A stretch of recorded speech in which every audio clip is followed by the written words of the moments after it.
Summary for today. What we have here is a plane, a surface if you want to be more general, but let's say it's a plane. A rupture process is occurring on the plane. It's starting, it's propagating, it's stopping. With arrows. These arrows are describing the slip on the fault for a rupture process. They can be pointing in different directions, with different amplitudes. There will be an average, and then we can imagine to make this step here. So we take an integral, a sort of an integral, of what is occurring there, and we can produce an area with an average slip, with an average direction, with an average amplitude on an area. And once we do this, well, actually, we are losing one piece of information. The rupture time. Because when you do this average, what is left is only this plot here. The time necessary for the slip to occur, and then, so, beginning, end. That's called rise time. Once you do this average, well, you can ask, okay, we are not able to use that part because our beautiful equations of motion that will appear in the next slide are not working. Why? Because we have a discontinuity there. It's like to have a wound in a body. So the best way to solve this problem is, okay, can we represent what we are going to call a shear dislocation by something else that we can handle, like a distribution of body forces? The answer at the end of the story will be yes.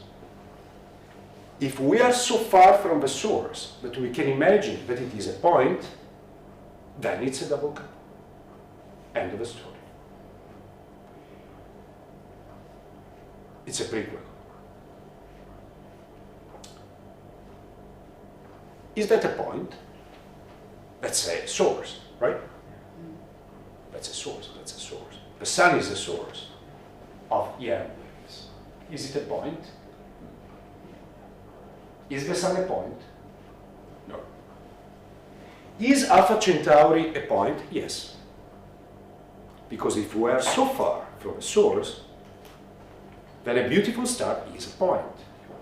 So the distance from the source, if you move 1 kilometer from this, then you're very welcome.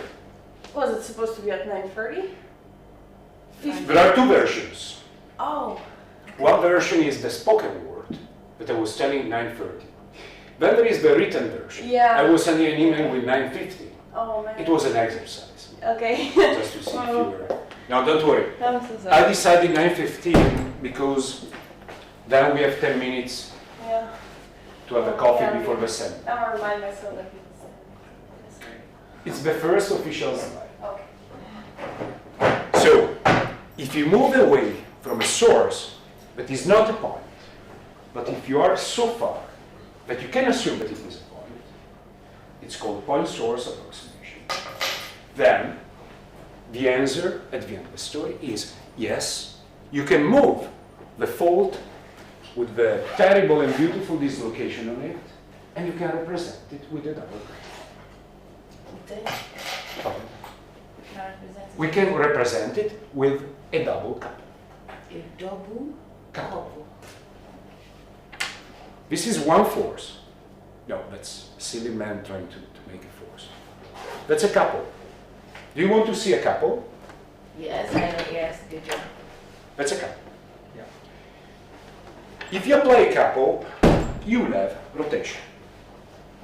Now, for internal sources, you can say, do we have rotations with earthquakes?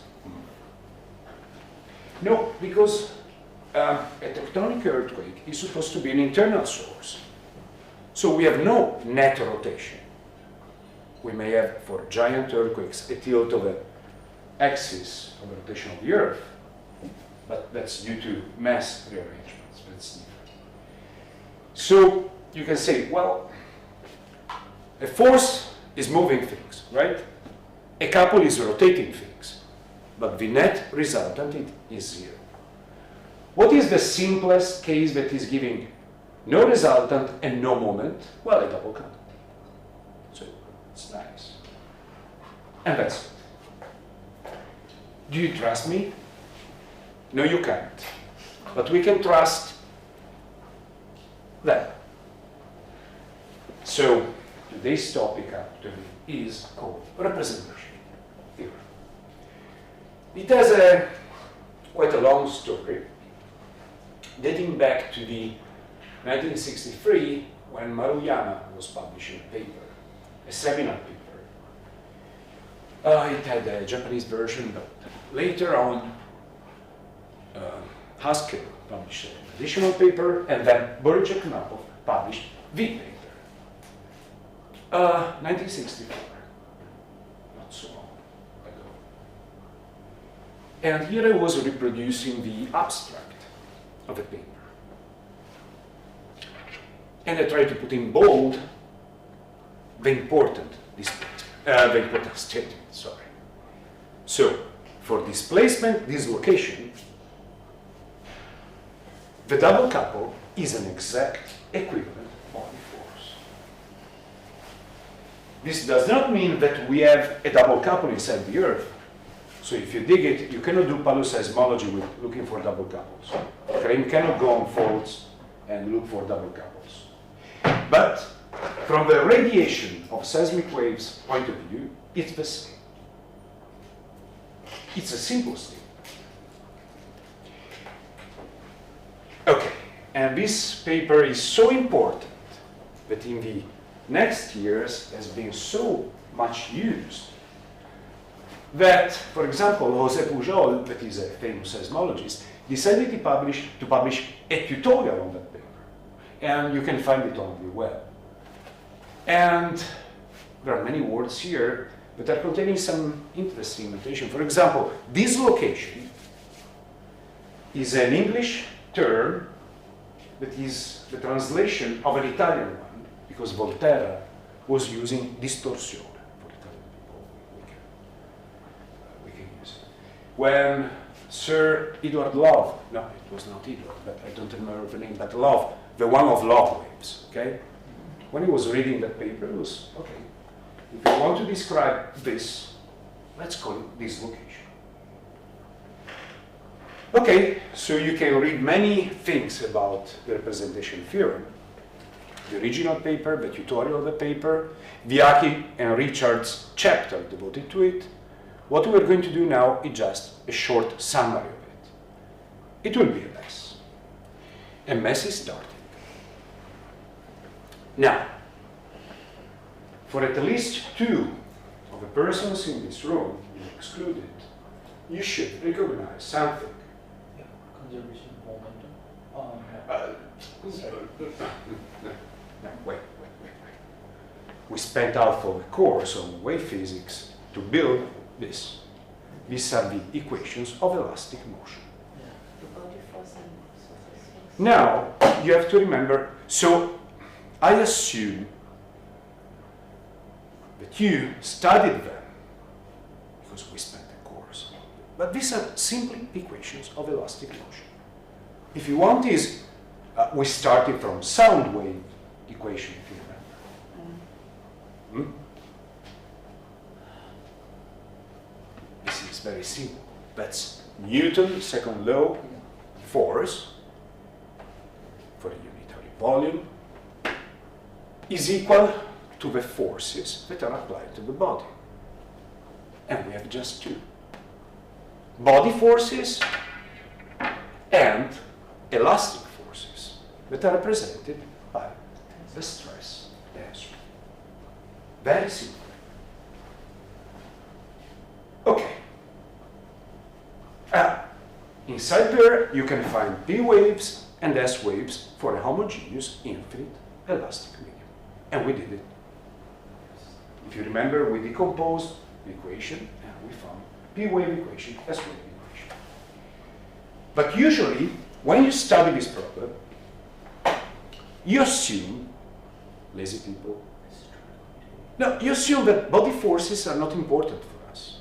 You remember I was sitting here, and I said, okay, do we want to describe the elastic motion of this table, maybe studying with the accelerometer? Oh, yes, but we should take care about gravity. It's standing, this table is standing here. Right. But we said, okay, we are interested to elastic forces. Who cares about gravity? Let's start from the initial equilibrium.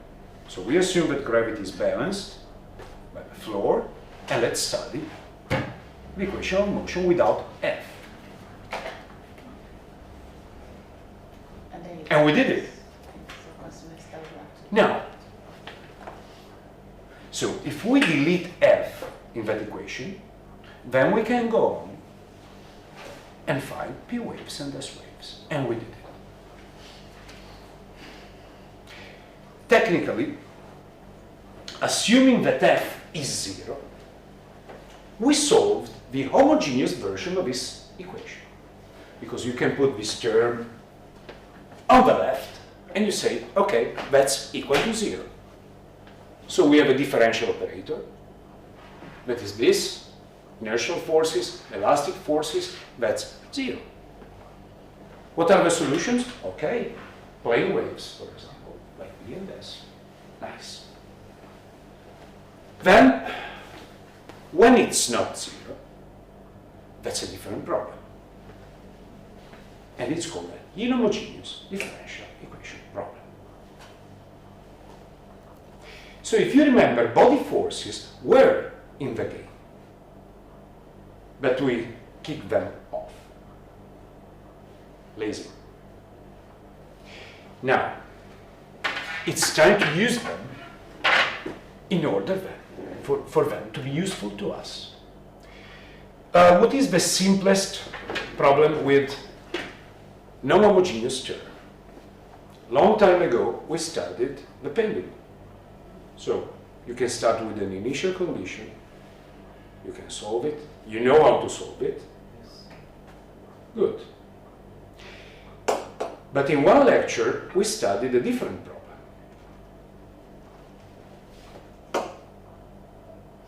You were not there at the time, so I didn't ask you.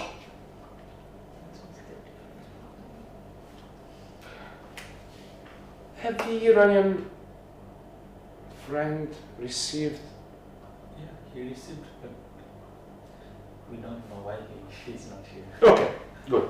It is my turn. Then we solved another problem. Harmonic oscillator damped, but forced. You remember? And we found that, okay, if we force it with very high frequency, with very low frequency, or at its frequency, we can get resonance. You remember? So we studied, actually, a differential equation with an inhomogeneous term. That was me forcing this. So there is external perturbation. It's not an external perturbation. External perturbation can be this. It's an external force, because I'm dynamic here, right? So it's not like just a kick. It's not an initial condition, it's a forcing. Technically, this means that this equation, or this differential operator problem, is becoming inhomogeneous. Like with algebraic equations. I'm sorry if I'm using bad words from a mathematical point of view. Okay. This is what we do have. Equations of elastic motion, maybe with body forces that usually we throw away. But now it's time to study them. For example, the next lecture will be about the Green's function. Let's take this table and let's apply a force. My God. Now, a force is not an easy problem, because now we have the waves that are excited by something. The problem is not homogeneous. The simplest force that you can imagine is a single force with unitary amplitude, with zero duration, so it's an instantaneous source, in a given direction. That will be next problem, but not for today. Just to tell you that the starting point for theoretical elasticity are the equation of motion. Have you seen this before? I guess so, maybe in a different version, but these are simply the equations of elastic motion.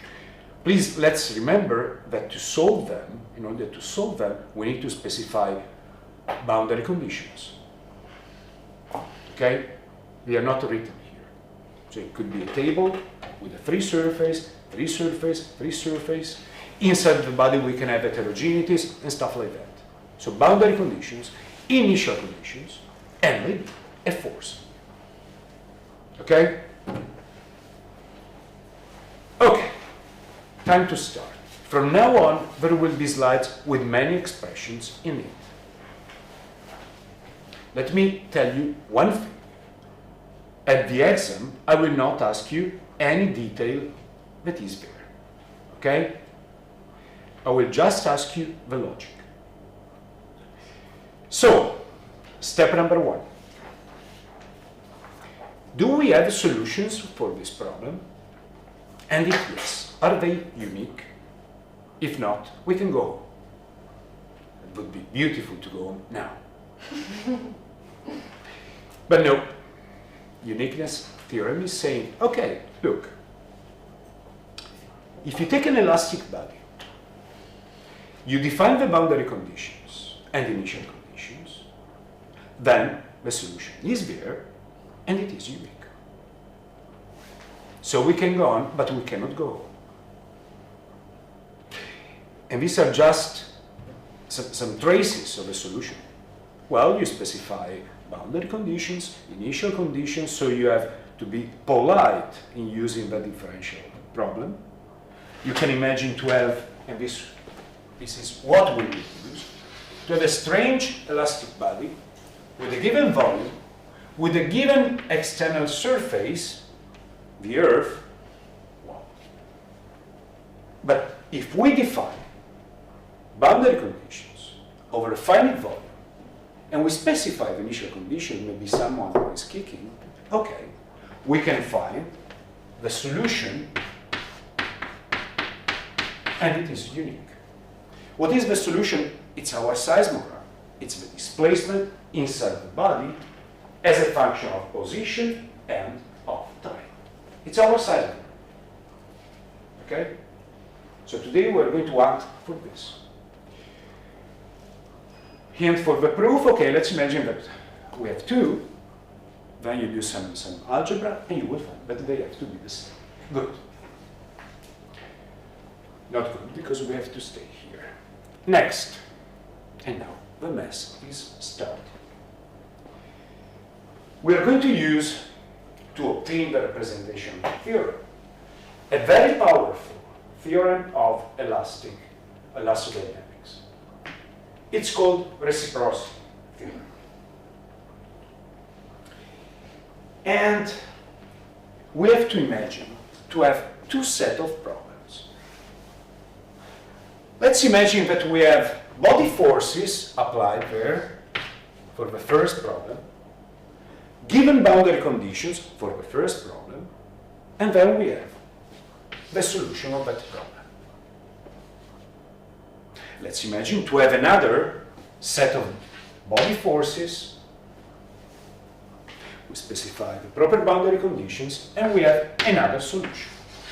We can, uniqueness theorem, say, okay, if you specify that and different ones, then you have a solution. Okay, these two solutions are not free. They have a relationship. It's called reciprocity theorem. Now, these writings that I was putting here are not accurate in the sense that I'm not writing the dependencies of the functions in most of them. If you want the full treatment, ask in rituals, but you will get lost. Or better, I get lost. Okay? So use this just as a logic. as a logical step. Okay. The two solutions are related by this, that is called Betti's theorem. If you take the integral over the volume of the first set, body force F, so for example, I'm using this as the first and this as G as the second. These are body forces applied to the problem. Well, U and V are not free. They need to satisfy this relation. These are the tractions due to the first problem. Tractions are elastic. Stresses inside the body, okay? So tractions for U and tractions for V. Now, if we take the volume integrals and the surface integrals of these two solutions, they are related by this. You should say, who cares? Yes, we don't care. But if you rearrange it, you can write it in this way. So with some manipulation, and if you begin to specify the initial conditions and the boundary condition, you can go to this one. And again, you say, wow. So you have an integral over time given to a starting point, it would be the beginning of a rupture, U, V, G, body forces of the second, body forces of the first, traction of the first, traction of the seconds. You should say, who cares?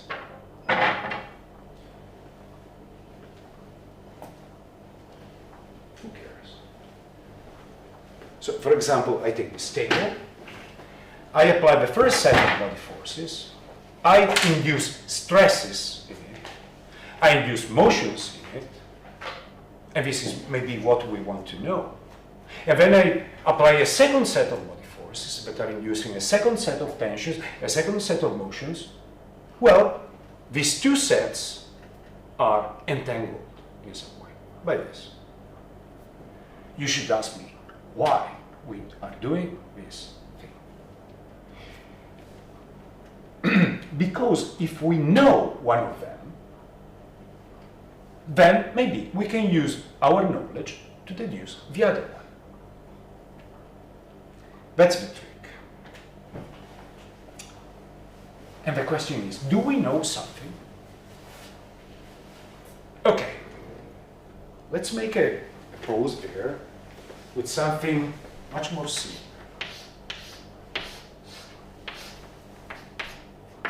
Let's imagine that we have a black box and we know that it is a linear system, time invariant. We have a box. And we want to know how this box is answering to a generic input.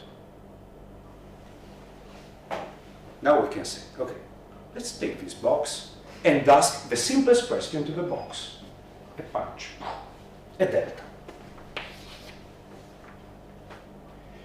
Now, the answer to a delta of a linear system is called impulse response, right? Now, if it is linear and time invariant, well, one of the basic theorems, that is actually the Green's function, is telling, oh, if you know h, then you're done. Because the solution to the general problem will be the convolution of the input times the impulse response. So there is a logic here. Let's imagine that we know the solution to the simplest answer. If we know that, we know the general one. It's the base of linear system analysis. So if we know how a pendulum is reacting to a delta, then you know also the answer to the poor silly Fabio that is trying to force it. You need to convolve Fabio's function with the impulse response. So is this like to predict the upcoming earthquake magnitudes? No. Predicting magnitude is something totally different. It's predicting the motion given a magnitude. Oh yeah. The displacement produced by The system is the system. We try to understand the system. Something different. What I'm telling you is that in a couple of slides, we're going to use the delta. the concept of a delta. Actually, what I was writing here is just a silly version of a Green's function. But you will see. Okay, Sorry, yes. I didn't understand very well what is delta. Is there the answer of the... Let's imagine this is a black box system in time. Delta is this. It's a delta. The delta function, the impulse. Okay, okay. So,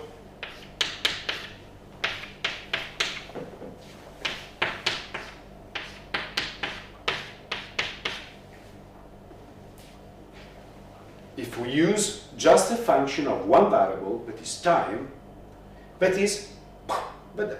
Oh, okay. Actually, we are using this every day. Because when you go to the Fourier transform domain, this is nothing else than the product of the two Fourier transforms. And we are listening to music in our MP3 or other players. This is called convolution theorem. By the way, forget it. It will be for the next lecture. Just to tell you that in many cases we use a known solution of a problem, linear. If we know that, then we will find the general solution. But we are left here, and that's there. So can you go just the previous line?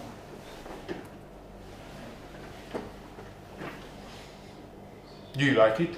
I don't. Yeah, I like I don't. very much. The only thing to understand, the things to understand here is that we have an elastic body with a volume, with a given surface, where you have to imagine to apply the boundary conditions. For the Earth, free surface. Now, if that elastic body is defined, and if you apply body forces, and you induce stresses and displacements, and you apply a different set, these two solutions have to satisfy this relationship. Okay? Rewriting it is just manipulation, is this. Actually, why it's called reciprocity? Because one solution and the other one are entangled. In optics, many times you're saying, okay, if a photon is able to reach you, so if you see something, that you can reverse the observer and the source position and you will get the same. It's called reciprocity. But now we are in elastodynamics, it is much more difficult because we have stresses and displacements.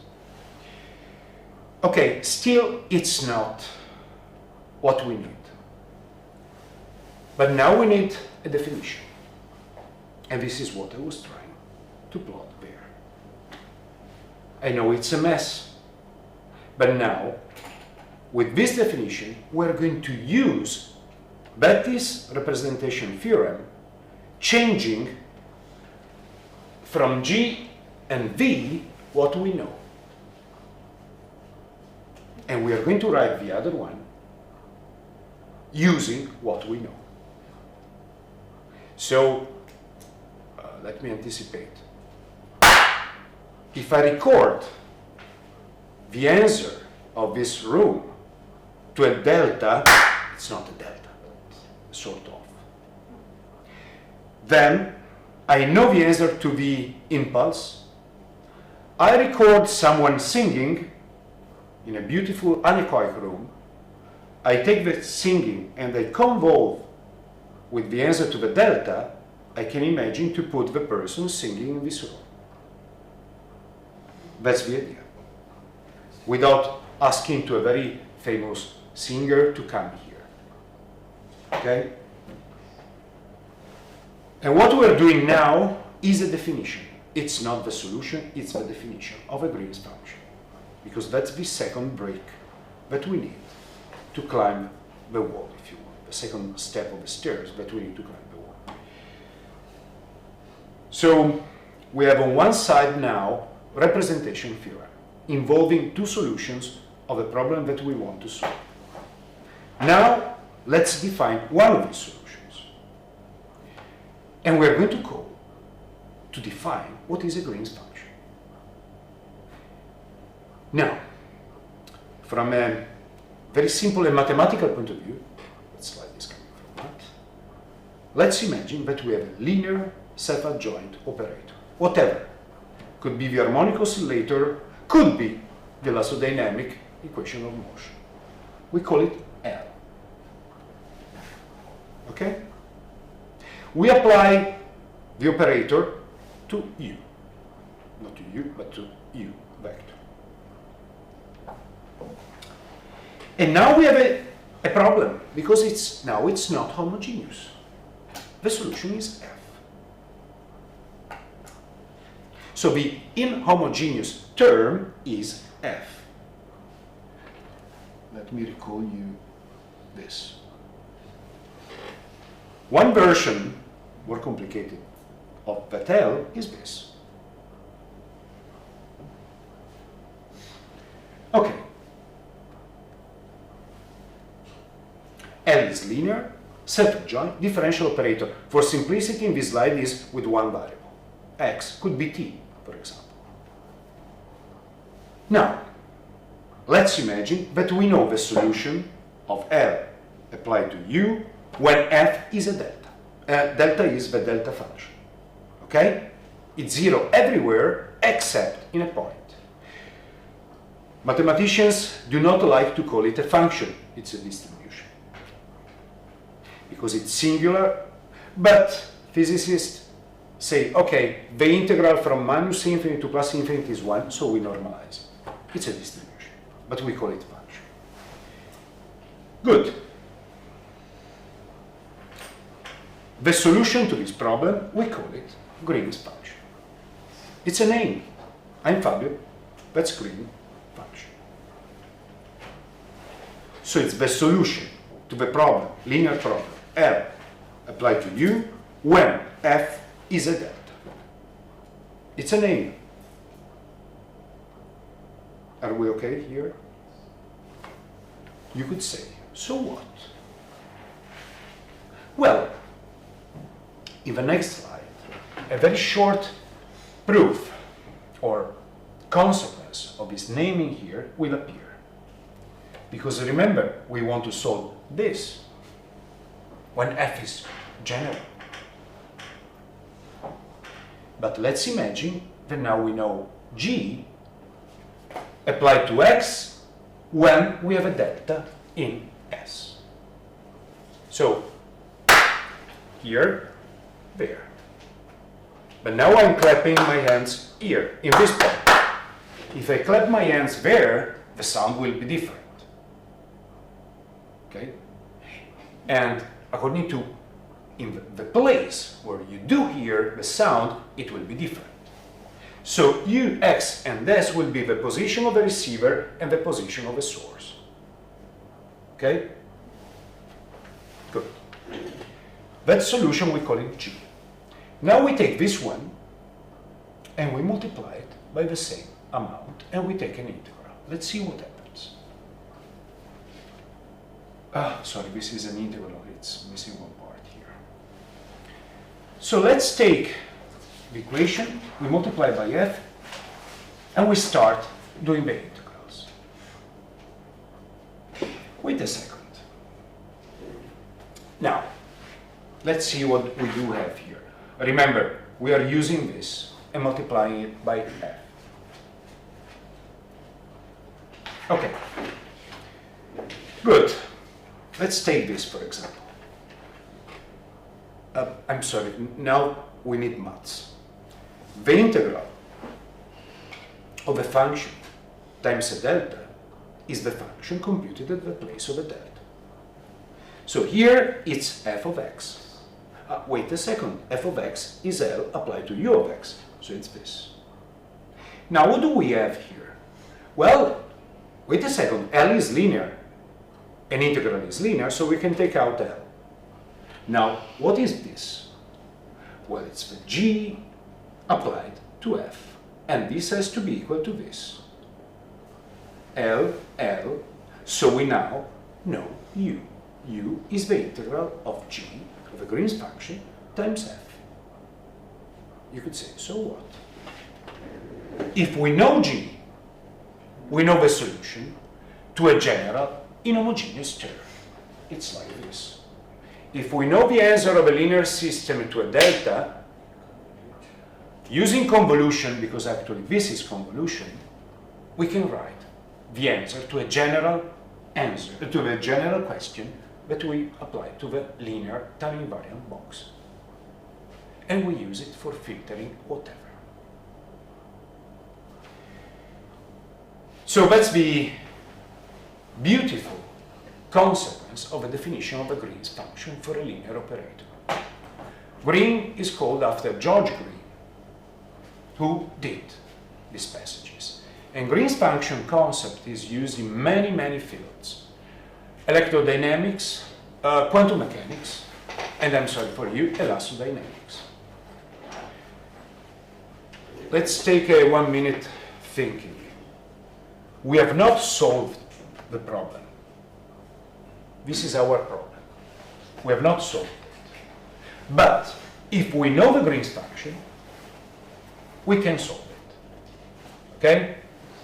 Because we know that the solution, U, will be the convolution of F times G, times convolved G.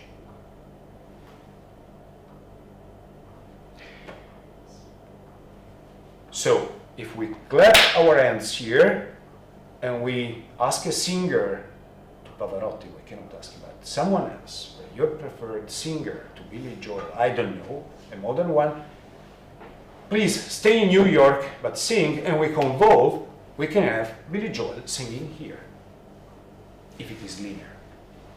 Billy Joel is not linear, but by the way. Okay, so we give a name to the solution of a problem when the inhomogeneous term is the simplest one, and it is a delta. Okay? Can I go on? Sorry? Yes. I see. In a differential question, the variable x, but finally I'm seeing x and s. No, wait a second. X is a general variable. Could be space, could be time. And in the next slide, we will have both. But let's imagine it's time. This is just saying that the delta is applied at time s.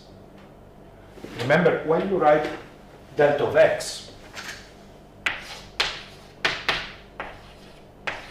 if you write just delta of x, this function is 0 everywhere except in x equals 0. If you write this, it is 0 everywhere except in x 0. So when I'm writing x minus s, it means that the delta is not necessarily applied in 0, could be also in s, whatever. So in space, s could be x 0. So I'm clapping my hands here or here. It's a variable, but not necessarily is 0.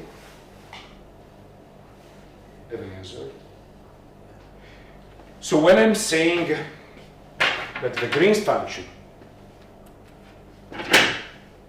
is this, I'm saying the Green's function felt in x due to a source in s. I hope that I've answered to you, because if not, it will be a mess, because you know why?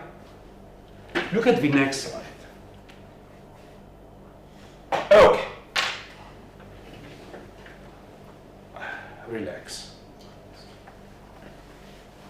Now, we have seen in the previous 2 slides the general definition for a one-variable operator of a Green's function. The operator was applied, was just dependent upon x. Now we have a problem, because our elastic problem is in space and time, and space is 3D. So x is a vector, it's the position vector, and t is time. So we have 4 variables. But this is what we have to define. And this is a definition. It will be the topic of the next lecture. So we are not going to solve it. Today we're just giving names. Now let's take our elastodynamic operator that some of us grabbed from the wave physics course. You're lucky that Patricia is not yet here, otherwise I would delete your grades in physics. But we did it. And now we define the Green's function. What is the Green's function? Well, it's the solution of the elastodynamic operator when the delta is in all the variables, and that's the mess. It's a delta in space, so we put it somewhere. And it is this. I'm sorry because I'm not able to make bold the Greek variables. It should be bold. It's a problem of my expressionist. This is bold. That's the position where I put my delta. Could be in 0, could be here, could be wherever. Then it's a delta in time. So I'm not starting at 10:04, maybe it's 10:10. So that is tau. But it's a delta in time. And you could say, well, that's enough. We have 4 variables, 3 in space, 1 in time. And so now that's me clapping here, okay, at 10:05. And for some waves, that's enough. But for seismic waves, it's not, because we need a third delta. Because we need to say in which direction we are applying the force. So the delta I of n is saying, okay, are you applying it along x, y, or z, or wherever? We need to specify direction. Because the answer, maybe we'll do it the next.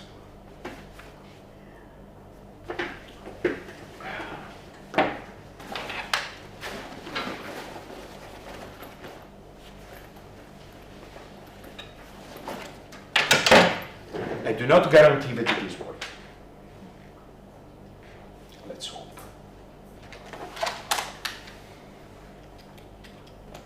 Let's see if I have the proper. Oh, bad news.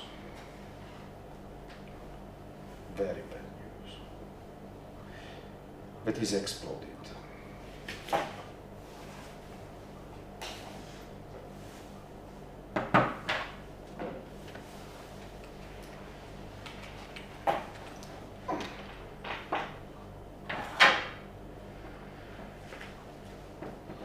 Definitely, I'm not sure that it is going to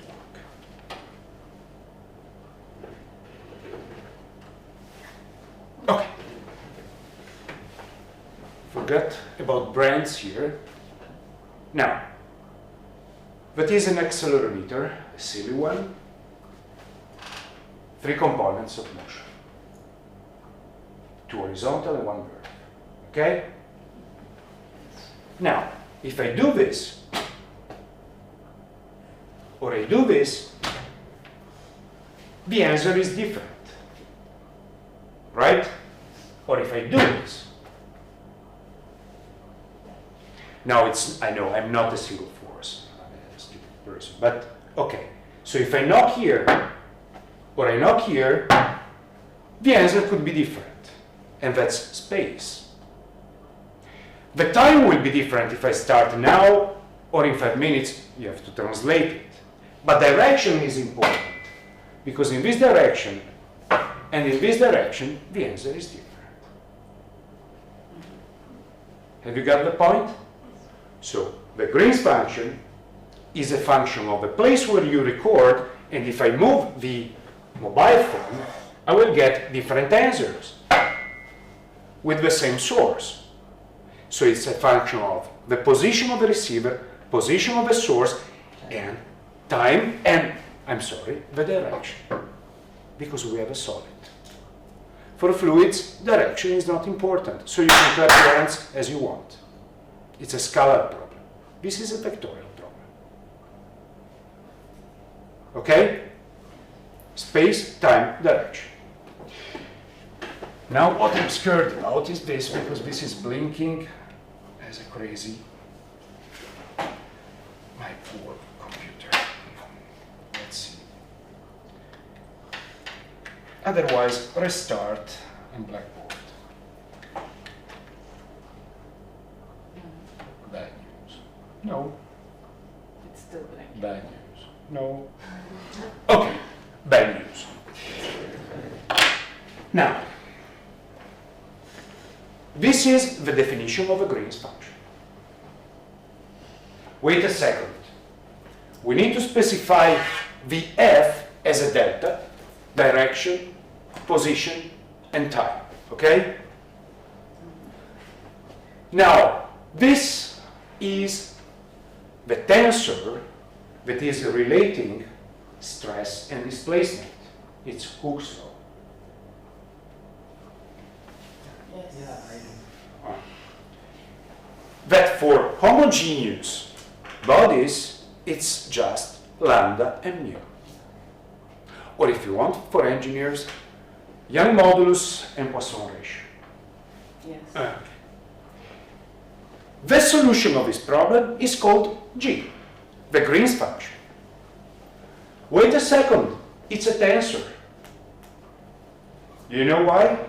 Because the first index is telling to you, okay, please don't make me, again, you've seen 3 components there.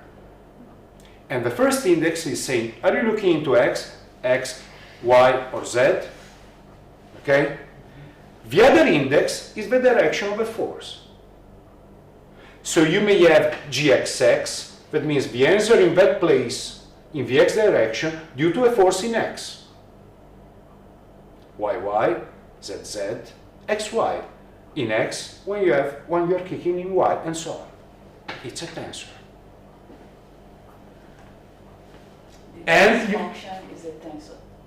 yes, it's a second order tensor. Okay. Actually, the 2 indexes are very intuitive. One is the component of a displacement at the receiver, the other one is the direction of the force at the source. And you know what is funny? It's symmetric. You can prove it. Oh, what I'm saying is valid, of course, if you specify the boundary conditions and initial conditions. Of course. Every differential problem is well defined and solvable if you specify boundary conditions and initial conditions. The next slide is just for t-shirts, because it end of the story. The next slide that you will never see, no. No, wait a second. You can't now, before the computer is exploding. This slide here is just reporting a set of symmetries that actually can be summarized here. That if you change the source with the receiver, okay, the result is the same. Now, this is the base of whatever we are doing with the modern seismic interferometry. I think you used it. Every time that you cross-correlate noise, or something like that, you use this. Because you assume that the sources are spread everywhere, and you're feeling there, and vice versa. So interferometry, the recovery of a Green's function from, sorry, this is a parenthesis. The recovery of a Green's function from the cross-correlation of, it's this. What then, forget. Just because maybe in the future, and maybe with several, you are going to apply this from a practical point of view. By the way, for today, that's enough. What I'm simply saying is that if you play politely with variables, you obtain a total symmetry between the source and the receiver. If you put the source that I was kicking, silly kicking here, you put it here, and the receiver is there, you get the same. That's why it's a sort of reciprocal theorem. If a photon is reaching you, you can send the photon to the source, and so on. Okay, end of the definition. Pardon. Okay. You had a question. Yeah. In the initial boundary condition, why there is no, why is that t valid only for t less than or equals to tau? Because for t not equals to, even for greater than tau, it would be 0, yeah? Because of As I the told you, boundary condition. here I am squeezing a lot of things. For example, what about initial conditions? You should remember that every time that we have a second order differential equation, if we have acceleration involved, the initial conditions have to be applied on displacement and velocity, if you remember, like in, okay? Good. Second, you assume that the system is at rest before tau. So it's 0, tau, and so on. If it is not, you have to specify them. I don't know if I've answered you. Okay. T minus tau is the typical operator that is saying, okay, if something is acting at tau, so when t is equal to tau, then you observe from tau on. You assume that before tau, no one was kicking.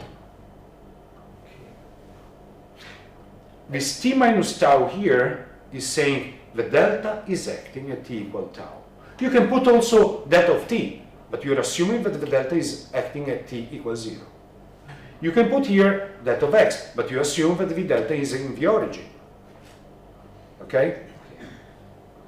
Now, this slide here, yes? But you can still have the results before T0, right? Tau or in this slide are you referring to? Okay, when you have a, Yeah. you have a impulse acting at T0, right? In this slide here, what you call T0 is tau. Yeah. Tau, okay. But if you, for example, take, like you want to look, you take different, okay, maybe it's not. No. If you take as a reference something different, you can still see the stuff that was happening before T0. In the past. I guess you're right. I don't know, I'm just But- referring to, okay, maybe it's not exactly this, like in the interferometry, if you have Remember, what we're discussing today is for something that is for a source. Because what we will need now to describe is a seismic source. Usually in interferometry, you assume a set of sources, randomly distributed in space and time, right? Okay. What we're trying to do here is to study one source that will start at a given time. But I'm sure that I've not answered to you. Yeah, I'm not sure the question's relevant actually right now, so it's Okay. maybe. Let's wait. Mm. Let's wait. By the way, what is on this slide here is just a definition. It's not the solution. So if we have an elastic body with volume V with a surface S, where you have to define the boundary conditions, so the Earth, free surface. And if we put a delta, then the solution is G. It's a definition because to solve it, we need to specify the body, its volume, its surface, and its properties. So it's just a definition. And then the solution will come next week. So we handle this solution here. Oh my lord, we use it here. So now we take Betty's theorem and we use as the second solution the Green's function. So we know it. G now is the delta of t, delta of x direction. And that's the Green's function. We know it, right? by definition. So you take it and you insert it, you throw it in the representation theorem, and this is what you get. And you could ask, you should ask, well, it's worse than before. But wait, because maybe we're looking at the end, just looking. If you do that, and you substitute for G this, and you use the definition of G, it's coming from the previous slide, then we get this. Okay.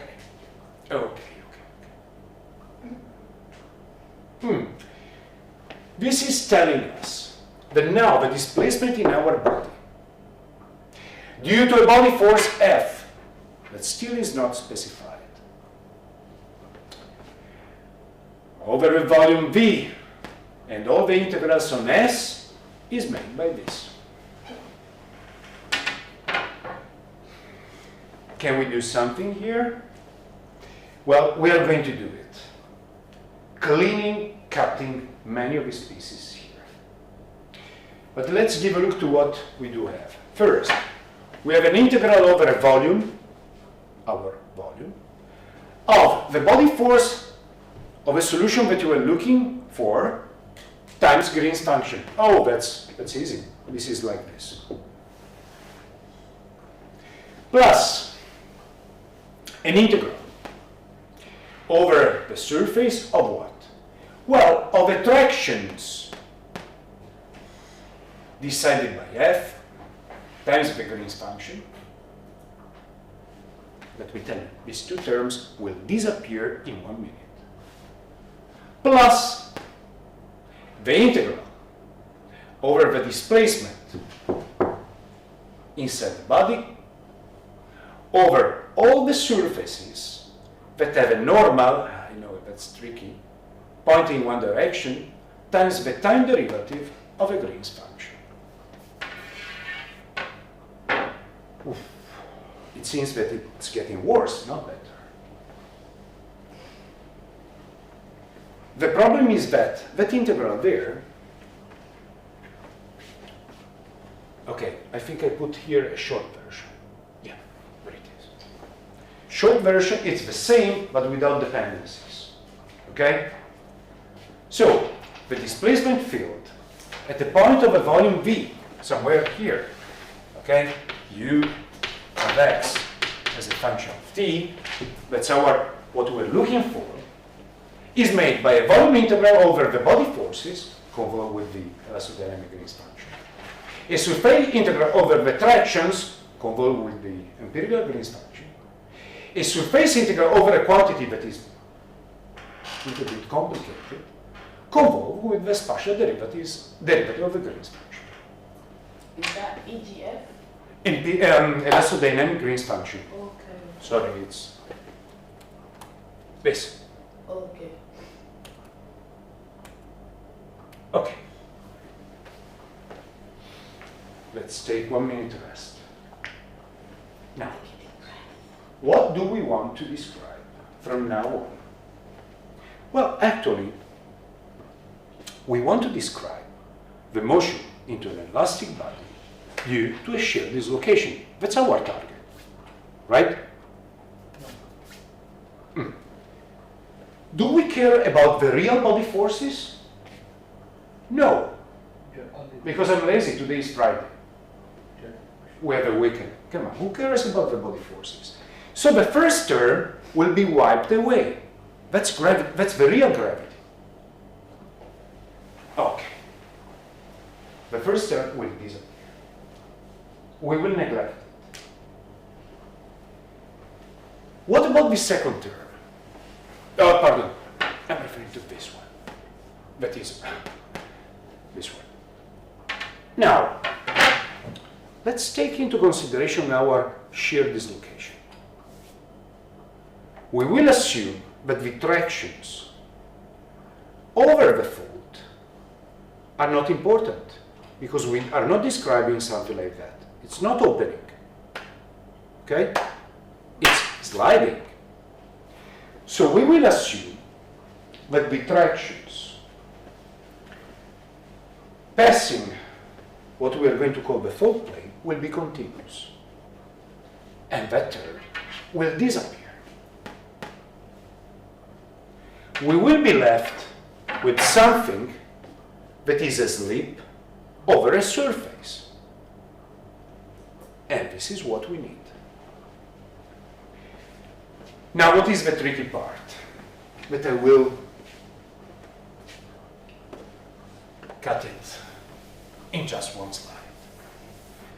But there is an algebraic passage between this slide here and the next one, where there is something important.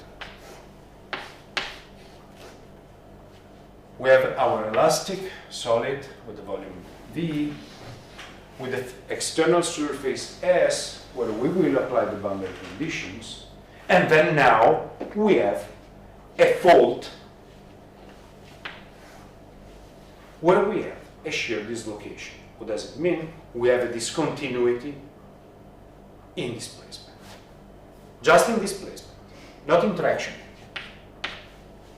Normal stresses there are continuous. We're not describing openings. That integral over S, it should be an integral over all the surfaces of discontinuity here. And if you make a sort of a complex integral, the only term that will resist there will be an integral over this.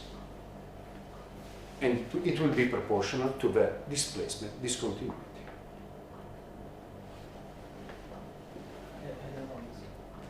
No, you have to wait. Because if you perform some algebra, the integral about all the surface here, and if you do it properly, will be left with just this. In the slide before, it was an integral over S, all the possible surfaces of a body. What is left here is just an integral over a sigma, where we do have discontinuities. That's the algebra that I will skip.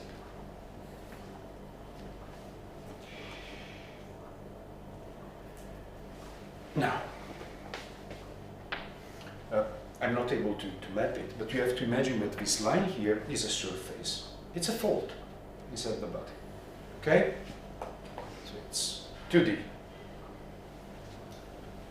And if you perform the integral, the only term that will resist there will be an integral over the surface that is suffering from discontinuities.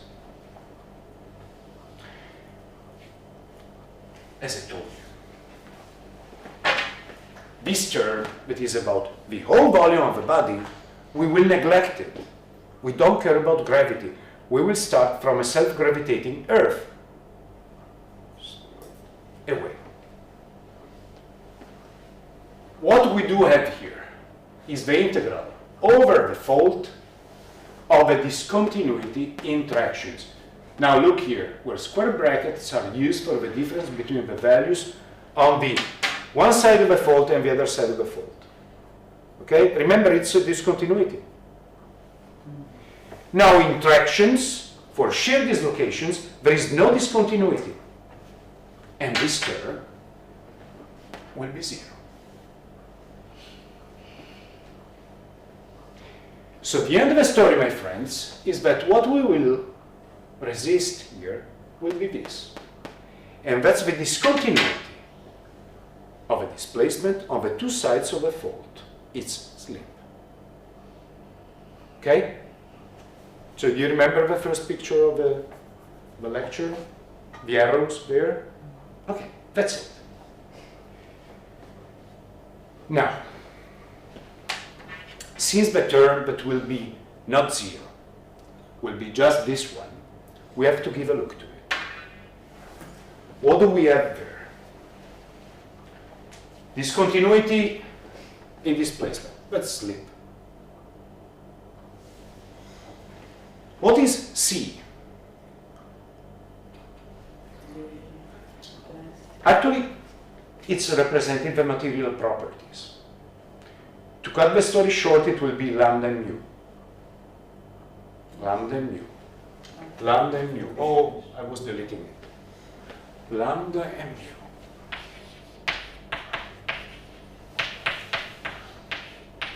mu. Lambda and mu. Mu is there Yes. because it's here.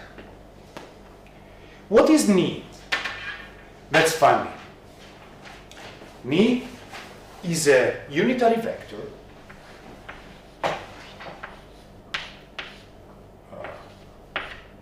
that is describing the surface where we do have discontinuity. Is it a plane? That's ni. It's constant. Do we have a strange and curved surface? Ni is changing. It's describing the plane.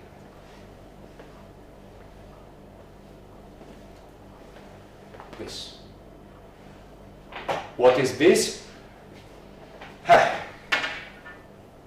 Due to the algebra, that's the spatial derivative of a Green's function that is a property of a medium, not of a source, a spatial derivative over this plane.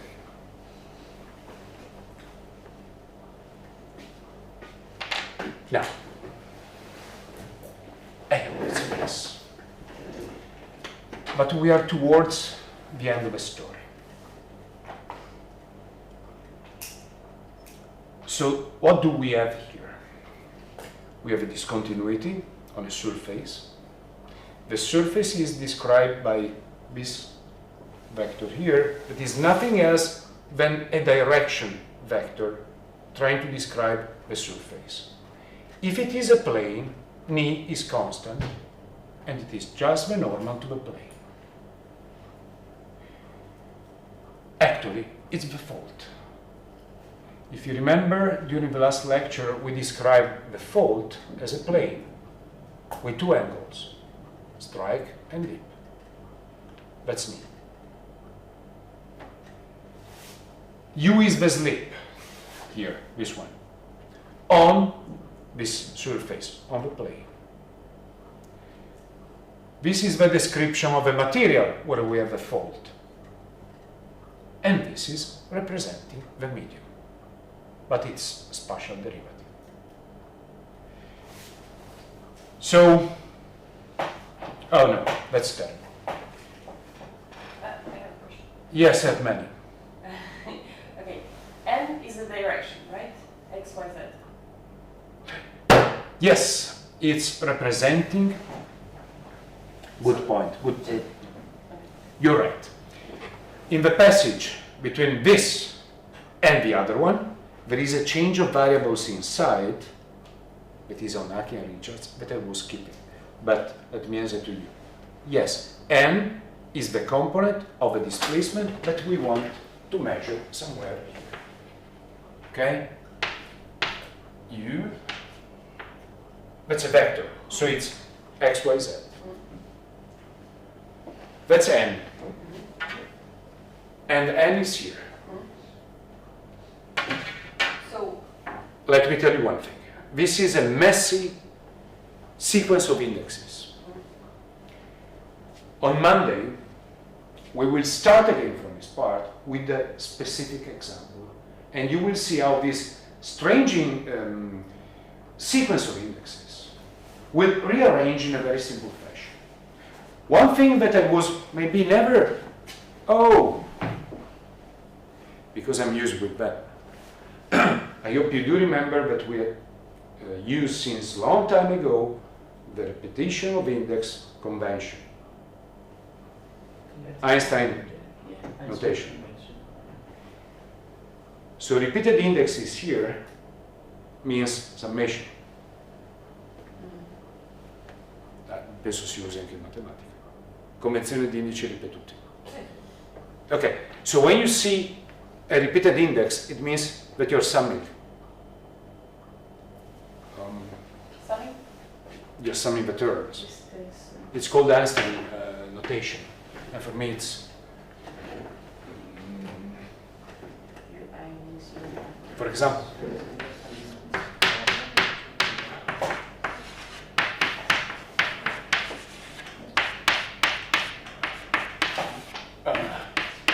So if you have a repeated index, it means a summation. Okay, that's why it's important that you were pointing the 10, because the 10 is here. Yeah. That P is here, that J is here, and the I is here. Okay, N are the three components of E. Three components of. U. Okay. Yeah. So UX, Y, and Z. Yes.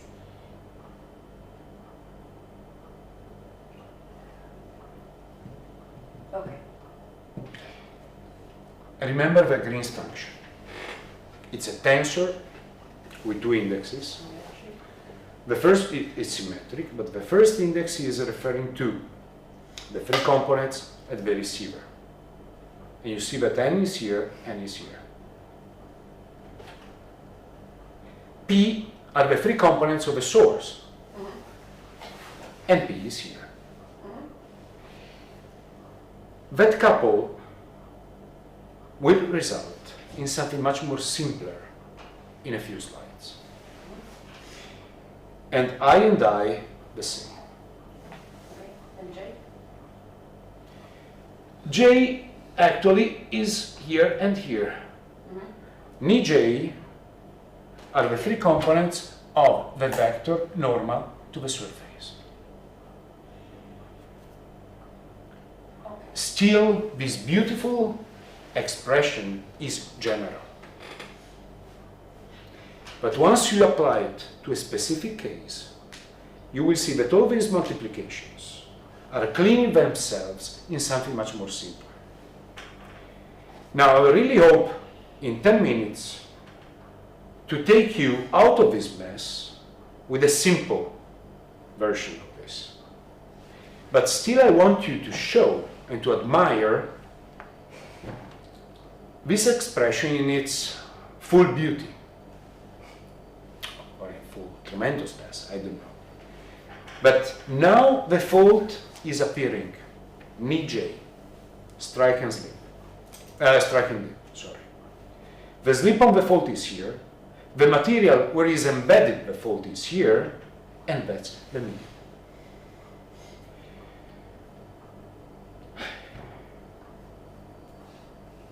Are we alive until here? Remember what we have done. Elastodynamic equation. Betti's theorem. Oh, well, uniqueness, but it's okay. Betti's theorem. Definition of the Green's function. Definition. Insertion of the Green's function into Betti's, and this is what we get. Okay? It's still a mess, but it's going to be cleaned in a couple of slides. Maybe. Now, please do remember these three terms here. 1, 2, 3. The integral is left just over the discontinuity for tractions or displacements. Okay? So, now let's consider what we want. A pure shear dislocation. Tectonic earthquake. Okay? So, the tractions along the fault are continuous.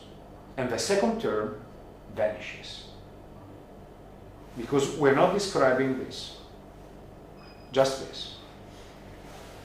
Okay, and if we neglect body forces, the real body forces, gravity or magnetic force, if you take a piece of ferromagnetic material, we forget about them, okay, we are only left with the third term. And thus, displacement along the fault determines the displacement in the body. Well, we spent 1 hour and something just to describe this. Yes, but now we have a 2. For example, the derivative, and still we will need to understand what is this, but I hope you will. Is it a spatial derivative? Spatial derivative of the Green's function on the fault. Okay. It will be nice. Actually, I cannot resist to tell you. It will be a set of couples Because every time that you take a spatial derivative on the fault, you are creating a couple. Tac. So you take, remember, G is the reaction to a force, right? If you take a spatial derivative in one direction, you're creating a force with an arm. It's a couple, couple, couple. That's good. So let's use some math to write this derivative in this way here, just to take this part out. If you use this writing of this partial derivative, the third term can be written like this, with an F that is like a body force, but it's not. Now, follow me. Let's replace this using math, thank you, with this. Okay? What do we have here? The derivative now is acting just on deltas, and we have a G. Now, if we write this like that, and we insert it in the third term is this. What do we have there? We have a volume without any fault, with the Green's function excited by a body force. It's like the Green's function. So we represented the fault with a body force that is not a real body force, it's not gravity, is representing the fault. And it is this. That's why it's called the representation theorem. So if we write the slip of the fault using this representation, well, okay, now we can solve the problem because we assume to know the Green's function, and then that's the answer to a force, the solution of an inhomogeneous problem. And what is this? Well, that's a set of body forces. And if you give a look to them, they are concentrated on the fault. Let's imagine it is a plane. They are concentrated on the fault. They are proportional to the amplitude of the slip, U. That's the slip on the fault. They are embedded in a medium like that. One direction will be the normal of the fault, because it's me. Oops. That's me. If it is a plane, forces are there with an amplitude related to the amplitude of the slip. And what about this one? Well, now you're taking something that is pointing there with the derivative on the fault plane. You're creating couples. And so on. With an arm on the fault, the forces are perpendicular to the fault and the amplitude. Remember that a couple is defined by direction and the amplitude. And the amplitude is proportional to the amount of slip in that point. Relax, that's not the end of the story. And this is a summary without dependencies of what I was trying to tell you. So you have three terms, but actually only one is important. This one. Because there we have the slip on the fault. The other two terms, actually, they can be neglected. One, because we can neglect gravity. The other one, because we are assuming a pure shear dislocation. So what is left is this, in words. And the two terms are like this. So we can write the solution of our problem as an integral over a volume of a Green's function, it's the medium, by this body force. And the body force is that one. It's representing the fault. Now, before stopping for today, let me move to maybe something that will relax you. Because this slide here is the most important of this course. And it is the base of practically everything in seismology. So before you were asking, well, how can we invert for the rupture time and stuff like that. Okay, with this. Because the summary of what we have done so far is the first line. Because if now you use the symbol star as a convolution, like here, well, the displacement in the Earth, it's a vector, so n is representing x, y, z at the at the position x, can be computed with an integral over the fold of a discontinuity in slip times some material property that is embedded in C, taking the normal of the fold, so it's direction dependent, convolve with the spatial derivative of the Green's function. Let's make the final jump for today. Okay. Let's give a look to this. As I told you. G and P is the Green's function, right? The first symbol is telling to you the direction of G at the given point.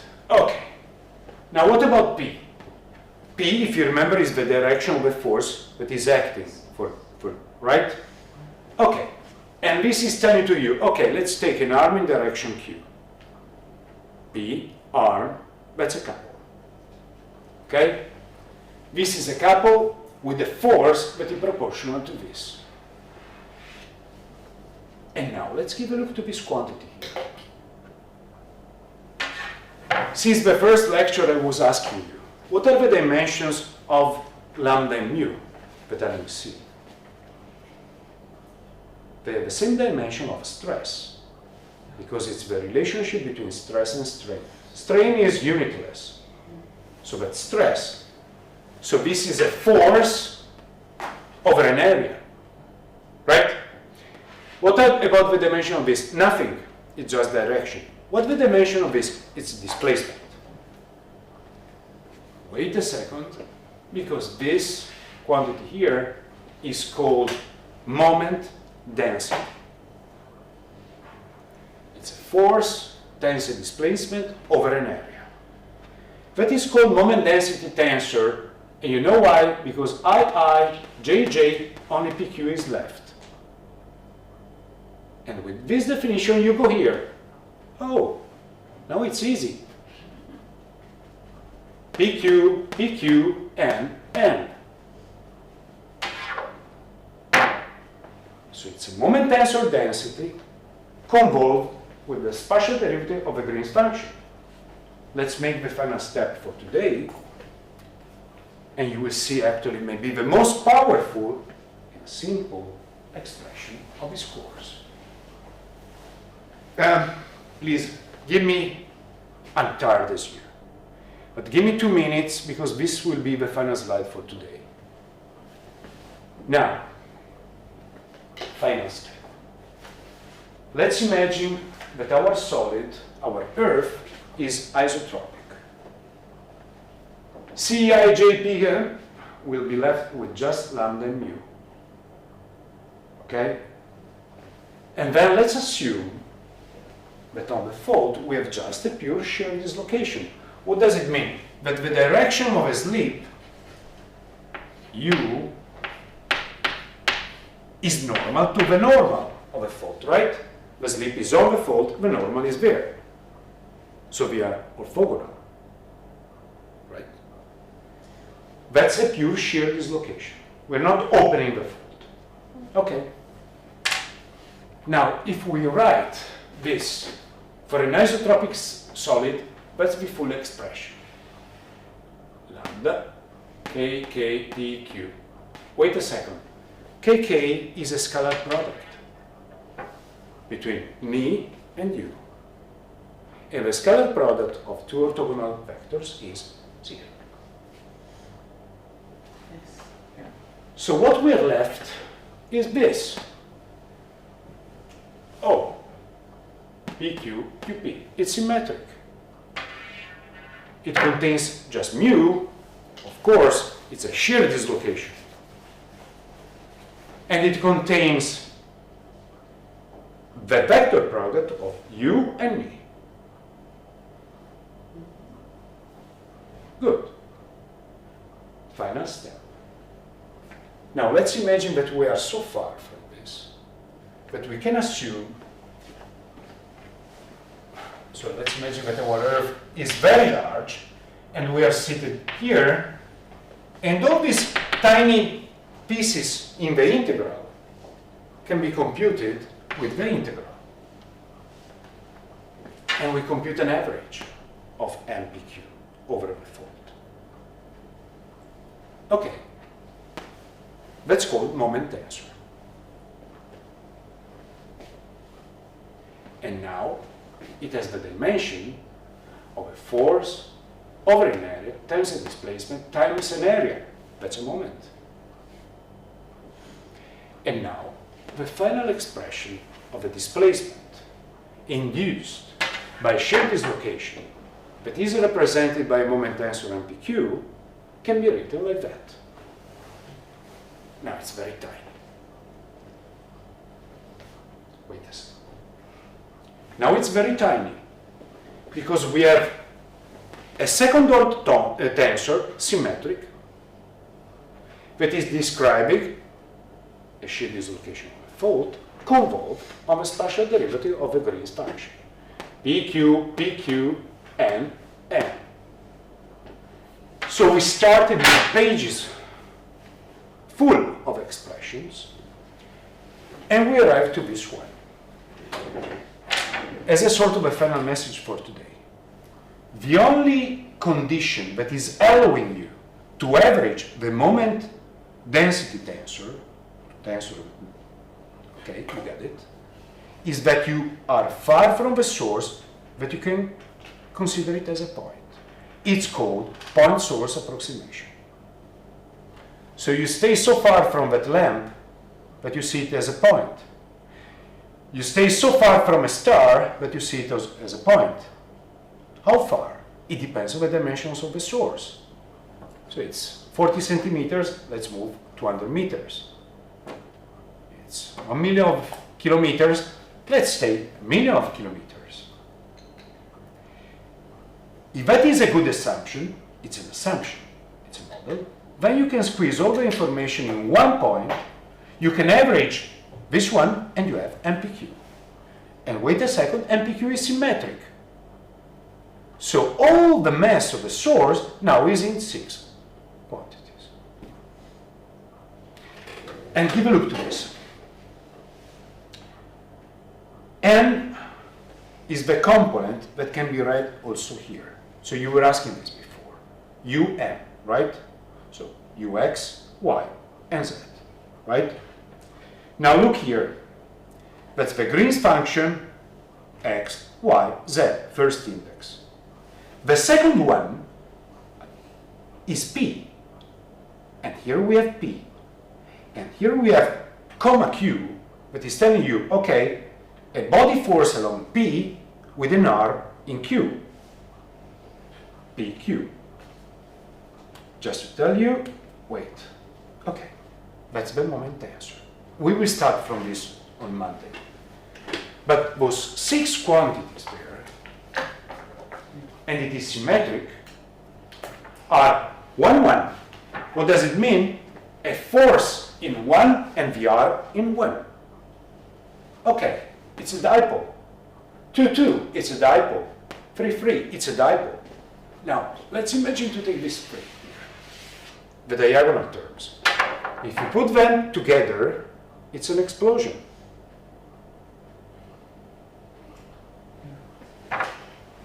Let's take 1, 2. What does it mean? The first index is telling you I have a force in 1 and the arm in 2. It's a couple. 2, 1. The same, it's symmetric. But now the force is in 2 and the arm is in 1. Can you imagine to overlap 2, 1 and 1, 2? It's a double couple. So you see that in the moment tensor that is representing as a point source the mass on the fold, now we have something very simple because it has 2 indexes. The direction of the force, the second the direction of the arm. Okay? So 1, 1 is a dipole. 2, 2, 3, 3. Sorry, get confused. Okay, let's stop here. Too many things. Now, wait a second. Definition. Small MPQ is called moment density tensor. Why moment? Force times displacement over an area, over an area. Shear dislocation. This is going out of the game. You're left with this. Mu, you and me. Look here. Mu is there. U is there. When you compute the integral, here, you're averaging it. And you take an average over the whole fault area. An average of a slip. That's why the moment tensor, actually, this one, is containing those nice arrows, 1, 1, 2, 1, 2, symmetric, and the seismic moment. That's why it's called seismic moment. That's why it's there, because it's the moment of one of the couples. Because actually the moment tensor, and we will start again, is nothing else than a skeleton of arrows, of dipoles or couples, multiplied by M0. So to sum up, and now it's time to go, definitely. All the mess that we have been crossing today, I was squeezing pages of algebra, was for us to understand where that quantity is coming out. Mu is there because we are considering shear. Average U is there because we are averaging on the fault for a point source approximation. And A is the result of the integral over the rupture area. But if you want to do the beautiful inversion that you have seen before, you have to use this. So you see, we can represent the source in many ways, as a set of forces, as a single force, and we will see on Monday that is time to go there. Sorry, because it's starting at 11. So we have to move. It's not in that cell that I was telling to you, it's just where the cafe is on the left. Same floor, same place. Okay, for those of you that are really and properly caring to all the passages of this, Aki and Richards is containing everything, with all the change of variables that are necessary to make things properly. But you know, I'm lazy, I'm a simple person. And please do also remember that up to now we have defined the Green's function. That's an important definition. We have not found it. Just a definition. Oh.